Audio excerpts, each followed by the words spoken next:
এই দিনটা দেখার জন্য তোরে আমি এত বড় করছিলাম। থাক চাচা, মা সাদিয়া তুমি কি সিদ্দিকের লগে যাইবা? আমি সিদ্দিককে বিয়ে করব। রাজি থাকলে বলো বাবা কবুল। আমি বললাম না, আমার শরম করে ওই আব্বা বলবো। আমি কিন্তু রাজি। বিয়ে করা পারছি না, পাল হলে মারাচ্ছি না। আর তুই বিয়ে করবি তোর বাবারে বুঝাস কে? আপনি বিয়ে করতে চান কেন? আপনার লড়তে শরম থাকা দরকার, মানুষের তো লড়তে শরম থাকা উচিত। আমি যেটা বলতে বলবো সেটা বলবি তুই। বলো বাবা কবুল। বলো বাবা কবুল। শালার কি মূর্খর পালাই বললাম রে, শালা আর কি মূর্খর পালাই বললাম রে। বিয়া তো বিয়া দ তোর কিন্তু থাপড়া একবার দাঁত ফাড়াইলাম। তোর কিন্তু থাপড়া একটা দাঁত খুলে এলাম। এই খালি সব যা বলে তাই বল। তাই তো বলতেছি। মেম্বার সাহেব আমি আর পারছি না। মেম্বার সাহেব আমি আর পারছি না। চুপ কর, চুপ কর। শালা কার বালাত পড়লাম রে? কার বালাই বললাম রে? আমি বিয়ে করব না। আমিও বিয়ে করবো না। তোর বাপ বিয়ে করবে। তোর বাপ বিয়ে করাবে। মেম্বার সাহেব, আমি এই বিয়ে দিব না।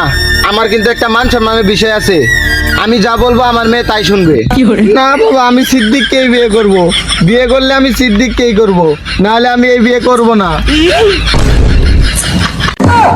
শালির বিড়ি কামডা করলো কি? এই দিনটা দেখার জন্য তোরে আমি এত বড় করছিলাম।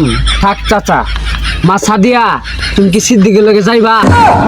আমি সিদ্দিককে বিয়ে করব। মেম্বার সাহেব ওরা দুইজন যেহেতু রাজি আছে তাহলে শুভ কাজে দেরি করতে নেই।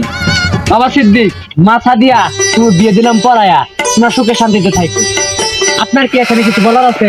বাবা সিদ্দিক, আমার একমাত্র মেয়ে, তুমি একটু দেখে শুনে রাখো। শ্বশুর আব্বা আপনি টেনশন করেন কেন? আপনার মেয়ে মানে তো আমার মেয়ে। আহা, বলদ জামাইয়ের কথাটা শুনছ? ভাই মনে কিছু নিয়েন না, আমার পোলার একটু মাথায় সমস্যা আছে তো। যাই হোক আমরা এখন বিদায় নিই। পুলা পাগলা কেবল কইতাছে আল্লাহ কার কাছে আলা বিয়ে দিছি। আচ্ছা বিয়ে। ओ टूटा टूटा एक परिंदा ऐसे टूटा कि फिर